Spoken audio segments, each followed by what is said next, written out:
नमस्कार, मैं रचना शर्मा चढ़ती कला टाइम टीवी देख रहे सभी दर्शकों का स्वागत करती हूं। आप देख रहे हैं हिंदी टॉप न्यूज।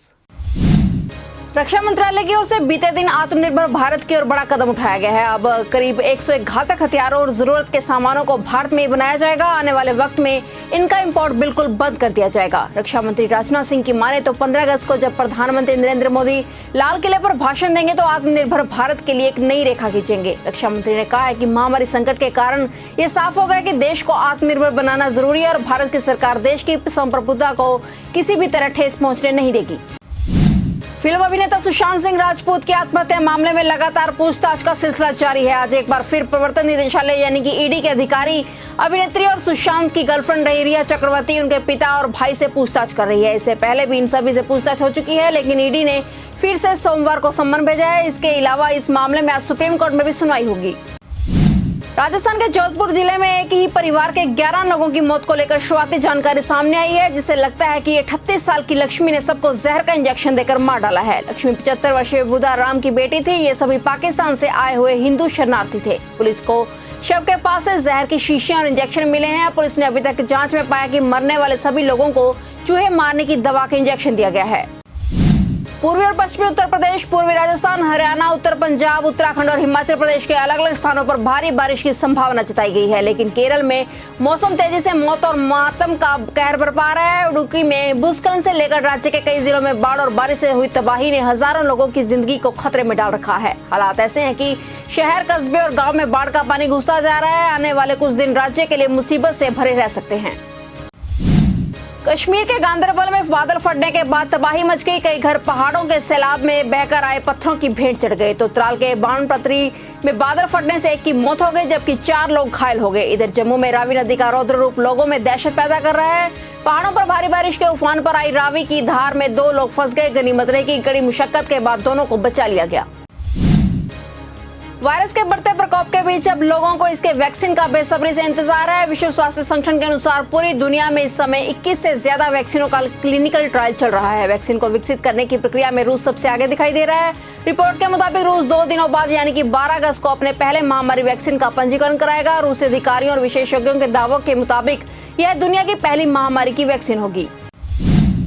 बेरूत में हुए धमाके के बाद लेबनान में विरोध प्रदर्शन का दौर जारी है। इस विस्फोट के बाद लेबनान में भड़के गुस्से के बीच कटार डेमियनोज ऐसे दूसरे कैबिनेट मंत्री हैं जिन्होंने इस्तीफा दे दिया है। पर्यावरण मंत्री डेमियनोज ने देर रात जारी एक बयान में कहा है कि वह पीड़ितों के साथ एकजुटता में अपने मंत्री पद से इस्तीफा दे रहे हैं। बेरूत धमाके में 160 लोगों की मौत हो चुकी है, जबकि 6000 से ज्यादा लोग घायल हो चुके हैं।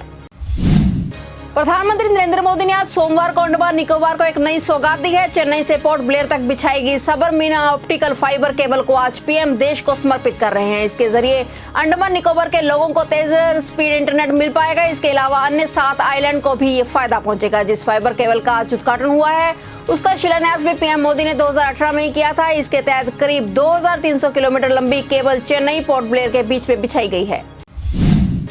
देश में महामारी का ग्राफ लगातार रिकॉर्ड बना रहा है। भारत में अब तक कुल मरीजों की संख्या 22,15,075 के आंकड़े को पार कर चुकी है, लेकिन देश भर में एक्टिव मरीजों की संख्या 6,34,945 है। पिछले 24 घंटे में महामारी से 1000 से ज्यादा लोगों की मौत हुई है, जिसके बाद मरने वालों का आंकड़ा 44,386 के पार पहुंच गया है।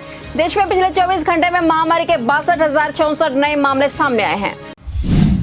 झारखंड के सीएम का आवास महामारी का हॉटस्पॉट बनता जा रहा है। सीएम आवास में अब तक लगभग 100 लोग संक्रमित पाए गए हैं। मुख्यमंत्री हेमंत सोरेन और उनके परिवार का 2 बार टेस्ट हो चुका है। वहीं झारखंड में महामारी के मामले 17,468 तक पहुंच चुके हैं, जबकि ठीक हो चुके मरीजों की संख्या 8,325 है। झारखंड में 160 लोगों की महामारी के कारण मौत भी हो चुकी है।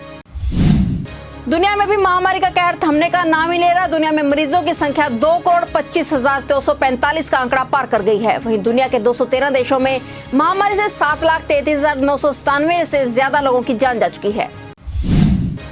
महाराष्ट्र में महामारी का ग्राफ लगातार रिकॉर्ड तोड़ रहा है। महाराष्ट्र में अब तक कुल मरीजों की संख्या 5,15,332 के आंकड़े को पार कर चुकी है। महाराष्ट्र में एक्टिव मरीजों की संख्या 1,45,865 है। पिछले 24 घंटे में महाराष्ट्र में महामारी से 390 लोगों की जान चली गई, जिसके बाद मरने वालों का आंकड़ा महाराष्ट्र में 17,757 के पार पहुंच गया है। महाराष्ट्र में पिछले 24 घंटे में महामारी के 12,248 नए मामले सामने आए हैं।